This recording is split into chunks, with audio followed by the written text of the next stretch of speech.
Oi, e aí? Está aqui para mais um vídeo a respeito das escolas místicas do Arcano Arcanorum. Hoje, para falar a respeito da Ordem do Graal. Pois se você está curioso para saber o que é a Ordem do Graal, como ela atua dentro do Arcano Arcanorum, quem são as pessoas que fazem parte dessa escola mística, fica aqui, que depois da vinheta eu vou te contar tudinho.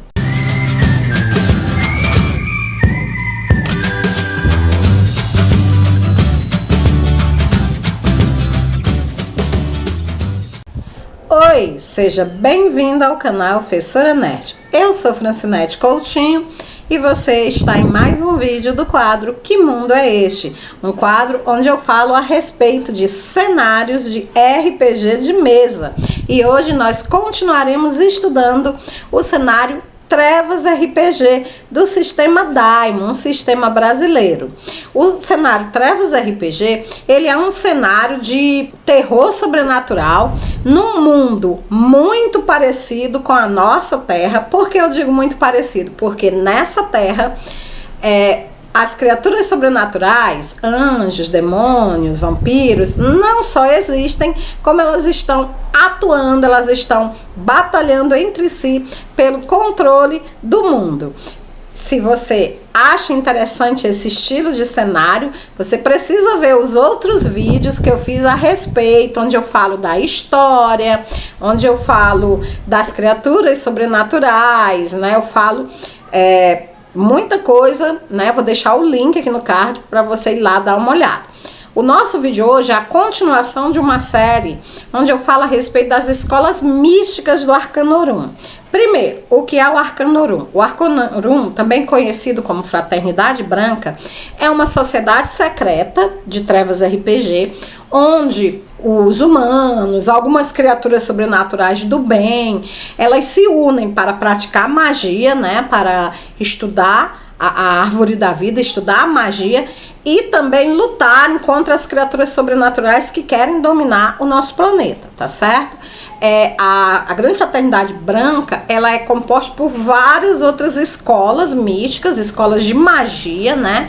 E também nessas escolas tanto podem existir magos humanos, como magos sobrenaturais, né? Magos de outras espécies, tá? E esses magos dessas escolas místicas, eles seguem um determinado padrão, um determinado tipo de critérios que as escolas promovem, né?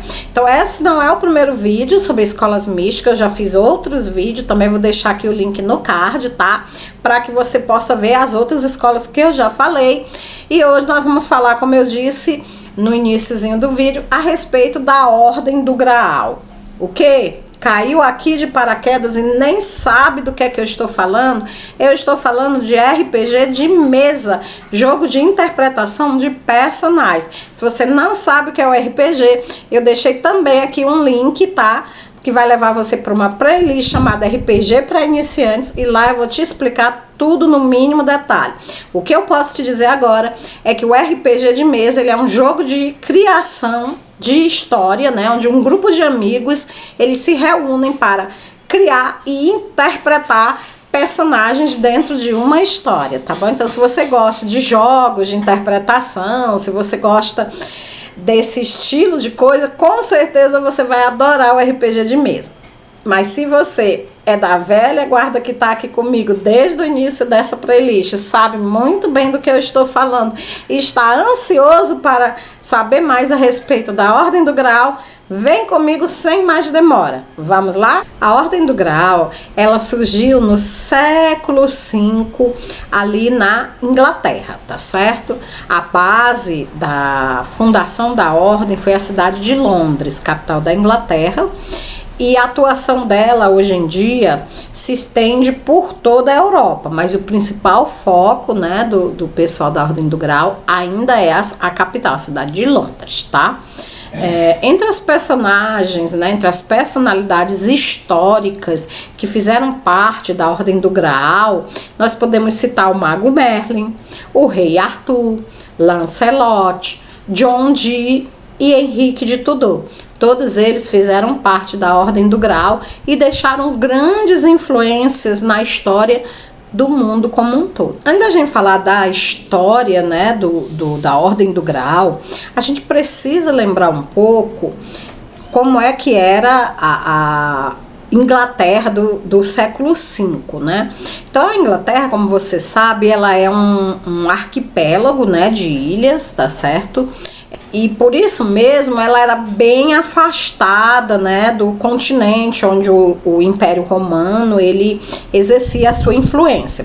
Isso, no entanto, não impediu, né, os romanos de chegarem até a Bretanha, né, e introduzirem o cristianismo ali. O povo da Inglaterra, né, eles eram extremamente místico, tá certo? Eles possuíam uma religião bastante voltada para a magia, né, pautada na magia.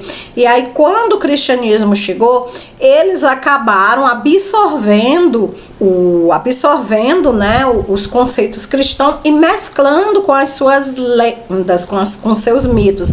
Daí surgiram inúmeras lendas, né? Entre elas, uma das mais famosas é a lenda do Santo Graal. Se você já assistiu algum filme desse período, ou se você leu livros de história ou romances históricos baseados, né, na Grã-Bretanha, baseados na antiga Inglaterra, você com certeza conhece o mito do Santo Graal, né? Eles acreditavam que o Santo Graal seria a taça, né, na qual Jesus Cristo tomou vinho na última ceia, né, antes dele ser crucificado, e que por Jesus ter utilizado ele para beber vinho, esse graal, né, graal significa exatamente isso, taça, né, essa taça ela teria poderes místicos, entre eles o poder de ressuscitar, né, o poder da imortalidade, né. Então essa aí seria a lenda do Graal, né? A Ordem do Graal, ela meio que surge no meio dessa atmosfera da ordem, da lenda, né, do Santo Graal. Pois bem, a ordem ela foi fundada por Arthur de Pendragon, né, e pelo seu conselheiro, um mago conhecido como Merlin, tá? Entre os objetivos, né, dessa ordem estava encontrar, né, procurar e encontrar o Santo Graal, tá?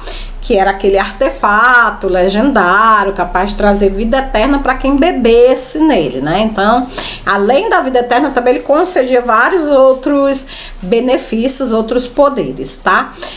Só que, claro, evidentemente o cálice nunca foi encontrado, né? Ou se foi encontrado, a ordem escondeu, né, somente para aqueles que fazem parte, né, da organização. Pois bem, além de caçar, né, o Santo Graal, outro grande objetivo da ordem, né, do Graal era proteger a Bretanha dos demônios, dos espíritos maléficos, colaborar para o bem da humanidade, para a igualdade entre as pessoas. Inclusive Arthur, o rei Arthur, né, como ele ficou conhecido tempo depois, fundou uma távola redonda, né? A palavra távola significa mesa redonda. Por quê? Porque ele queria dar a ideia de que não importava o local onde você estivesse sentado. Eu não sei se você sabe, mas na Idade Média e até mesmo assim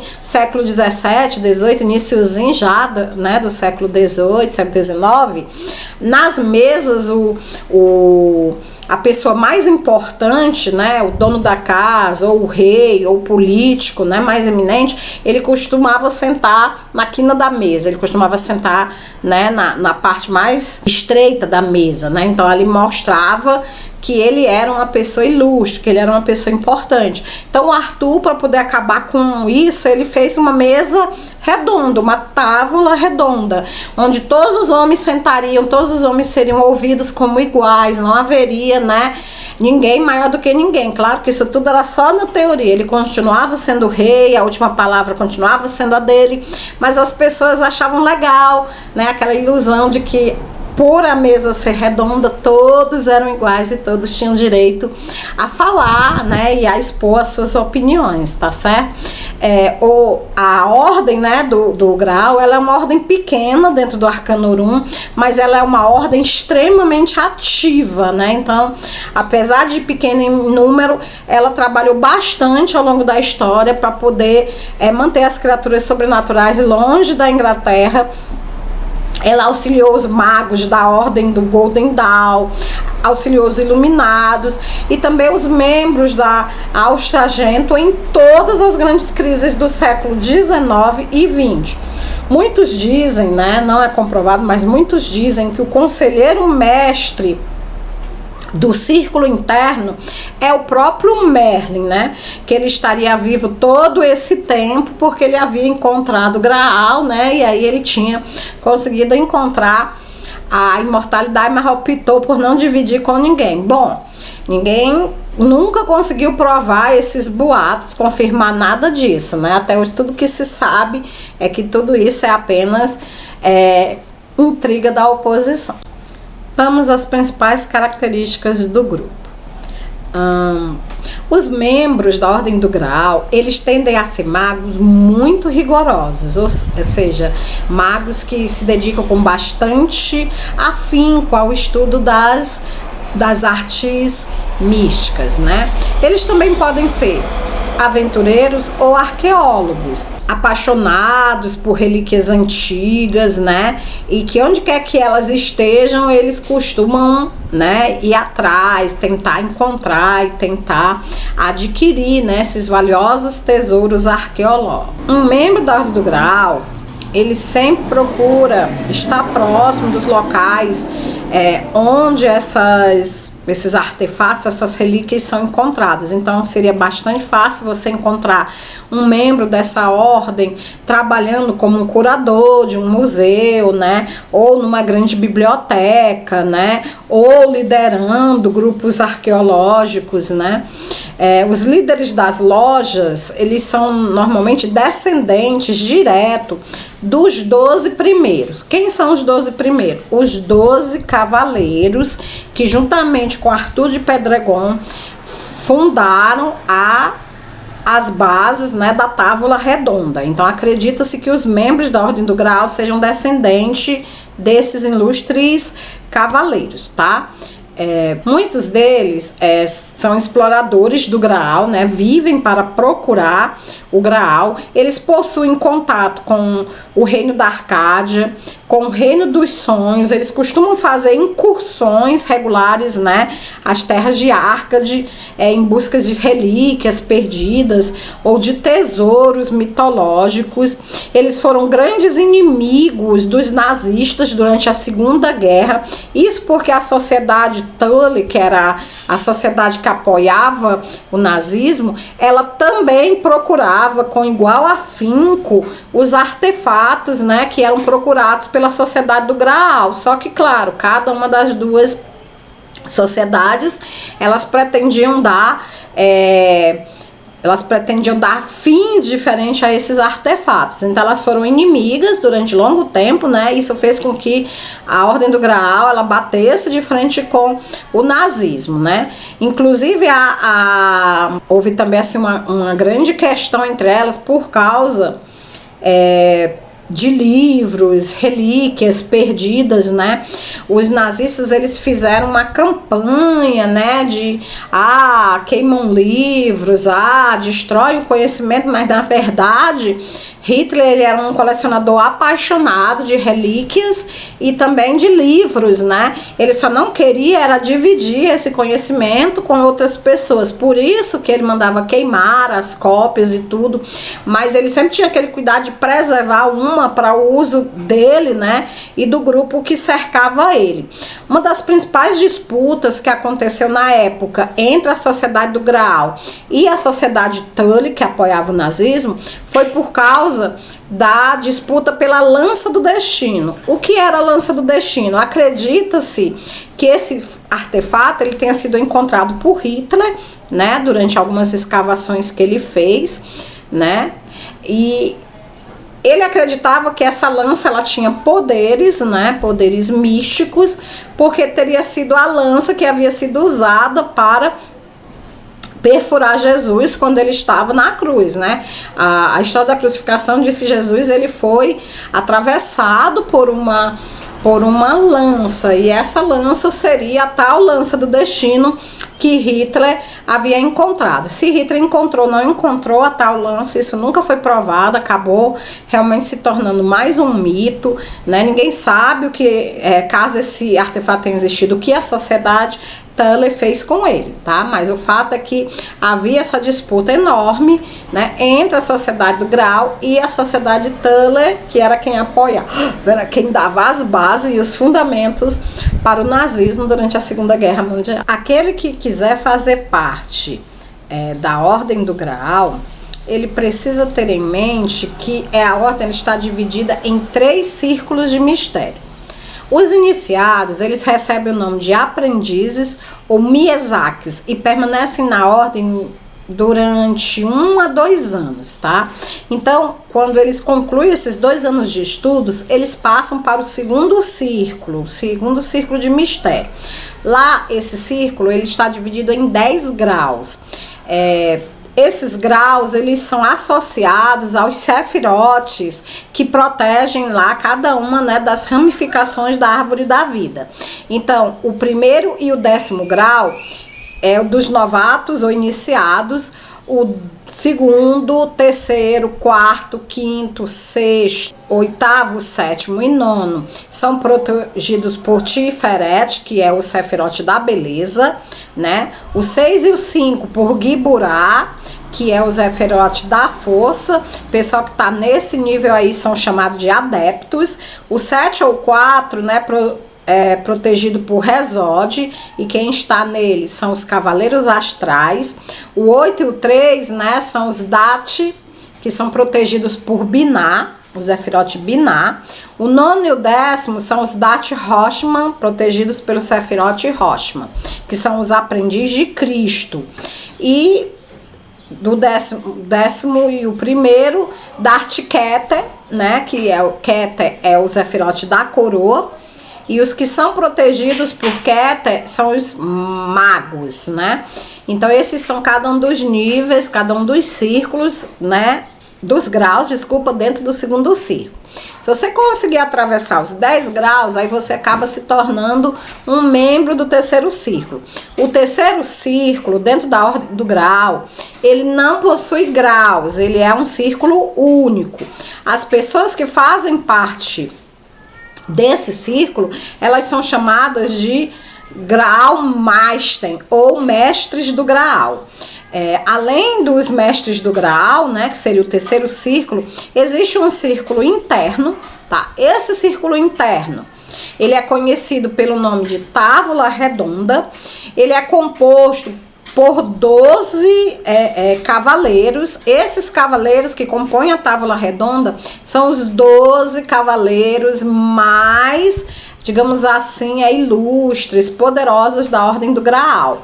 Eles são escolhidos em diversas regiões, né? Não existe lugar certo. Onde houver um templo da Ordem, dali pode surgir um cavaleiro, né, que tenha a capacidade de um dia se tornar um membro da Távola Redonda.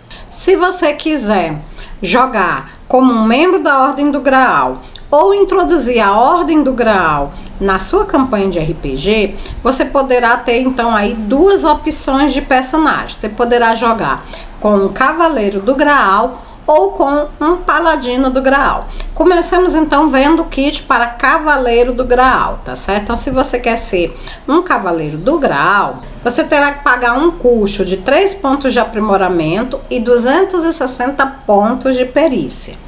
Ao pagar esse custo, você terá direito a um kit de perícia e alguns aprimoramentos para utilizar com o seu personagem. Comecemos então com as perícias.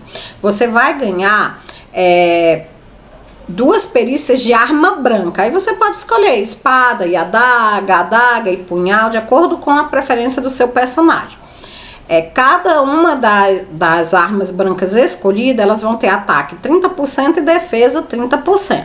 Você também vai poder escolher uma arma de fogo com 40%, uma pistola, um revólver, um fuzil, aí de acordo com o tipo de personagem que você estiver interpretando. Esquiva 25%.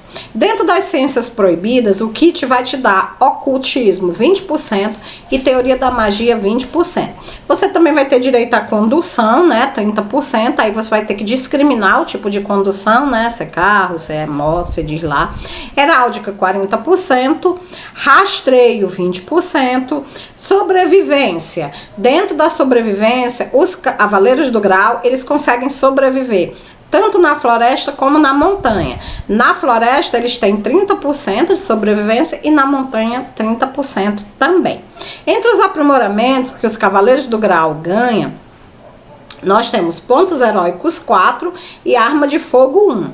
A arma de fogo 1, como eu falei para vocês anteriormente, é a autorização para poder portar a arma de fogo, né? Então eles podem sair por aí como se fossem policiais portando arma de fogo. O ponto heróico 4 vai dar para eles 4 pontos heróicos por nível. Gente, é muito ponto heróico, tá? Eles não têm pontos de fé e nem manipulam magia. Eles seriam um personagem mais voltado realmente para o combate, o típico cavaleiro mesmo da tábua redonda, tá? Mas, se você quer fazer algo diferente, não quer ser mais um simples cavaleiro da tábua redonda, então talvez você deva adquirir o kit de paladino, tá? O kit de paladino, ele tem um custo de 4 pontos de aprimoramento e 380 pontos de perícia. Ele é um pouquinho mais caro do que o kit de cavaleiro. Isso porque ele acaba te fornecendo algumas regalias a mais do que o kit de cavaleiro. Então vamos ver o que é que esse kit de paladino oferece de tão bom.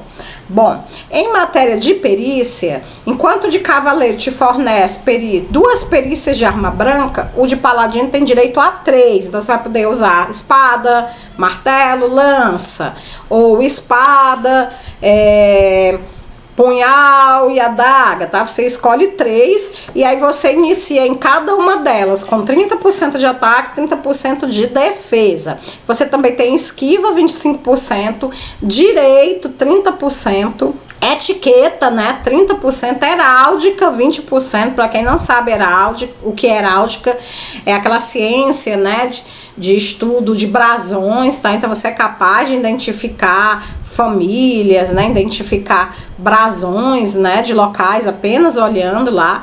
A sua heráldica de 20%. Você também tem idiomas, você sabe latim, 30% de latim. Na área da manipulação, o paladino do grau, ele começa com empatia 20%, liderança 20% e intimidação também 20%. Ele tem condução 30%, rastreio 20% e religião 30%.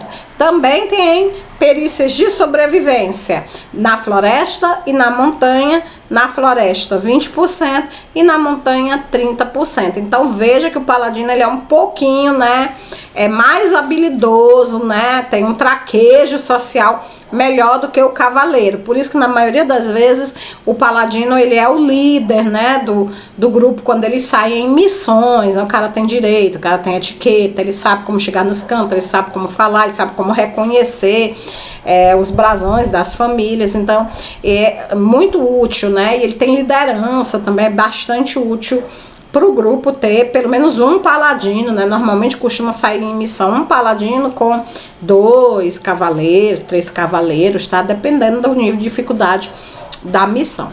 Entre os aprimoramentos, olha que legal, o paladino do grau tem sortudo.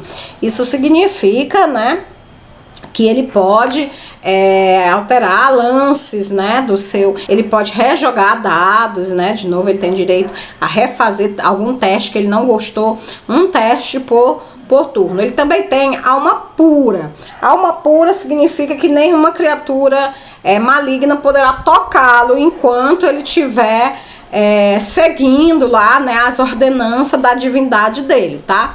Ele tem status, né, por ser um paladino do grau, onde ele chega ele é reconhecido, ele é bem visto. Ele tem pontos de fé 2 e pontos heróicos 4. Com pontos heróicos 4, ele tem o mesmo nível de proteção que o cavaleiro, ou seja, 4 pontos heróicos por nível. E o ponto de fé 2 também é maravilhoso, né? Isso quer dizer que ele pode fazer pequenos milagres, como abençoar a água e afastar demônios, né? Utilizando para isso os pontos de fé. Ponto de fé 2 fornece para ele inicialmente 3 pontos de fé e ele ganha mais um a cada 2 níveis. Então, a cada 2 níveis que ele sabe, ele ganha mais um. O paladino do grau, ele também não manipula magia. Então, embora a ordem do grau ela tenha surgido num local bastante místico, ela seja uma ordem bastante mística, magos não eram muito bem vistos, né, dentro da ordem por causa da grande força do cristianismo que havia, né, dentro da Ordem do Graal. Então é isso aí, gente. Se você gostou da Ordem do Graal, se você quer utilizar ela na sua campanha de RPG, né? Então bota aí nos comentários como é que você vai usar. Se você vai narrar na época do rei Arthur, ou se você pretende narrar agora na atualidade, 1, 2, todos os seus jogadores vão fazer parte da ordem, vai ter paladino, vai ter grau, ou se você é apenas um jogador e vai apenas querer jogar com um cavaleiro ou com um paladino na próxima campanha, né? Então coloca aí que eu vou adorar saber como é que você vai utilizar essa ordem na sua campanha. Inclusive, você não é obrigado, né, a utilizar a Ordem do Grau dentro do cenário de trevas. Não, se você quiser pegar apenas a Ordem do Grau, retirar e levar para o seu próprio cenário, você também pode fazer isso. Claro, você vai ter que fazer uma ou outra adaptação, mas nada que um narrador, né, com bastante flexibilidade, um certo controle do sistema não consiga fazer. E aí você vai poder utilizar, né, toda essa ideia pré-concebida da Ordem do Grau sem precisar ter que conhecer as outras ordens, tá? Eu espero que você tenha gostado do nosso vídeo de hoje. Não foi ainda a nossa última escola mística, ainda tem algumas outras escolas pra gente conversar. Eu deixei no link o card para você ver as primeiras, aquelas que já passou e que você ainda não teve a oportunidade de ver. Vai lá dar uma conferida, conhecer cada uma delas. Todas elas são bastante peculiares, interessantes, tá? E no mais é isso, pedir para você me seguir nas redes sociais, né? Me segue lá no Instagram, no Facebook, dá uma olhadinha lá no meu blog, tá tudo aí na descrição. E dá uma olhada também aí na descrição no link da Amazon, né? A nossa afiliada, nós somos afiliados à Amazon, então todo vídeo tem um link promocional para você. Você dá uma olhadinha lá sem compromisso, se você gostar do produto e estiver interessado em comprar, compra com a gente, aproveita a promoção e ajuda o meu canal. No mais é isso aí. Se é a sua primeira vez aqui comigo, se inscreve, ativa o sininho, tá? Para que você possa continuar recebendo, né, os outros vídeos desse estudo das escolas místicas. E se você quer ver outras coisas relacionadas ao RPG, não deixe de ir lá visitar o meu canal. Lá tem falando sobre o sistema Daimon, o sistema 3DT, a Lenda dos 5 Anéis, Dungeon World. Gente, é muita coisa legal. Tem entrevista, inclusive entrevista com o Marcelo Deldeb, que é o autor aqui do sistema Daimon, com muita gente interessante. Então vai lá visitar o meu canal. Eu aguardo você no nosso próximo vídeo. Fica com Deus e até a próxima. Tchau!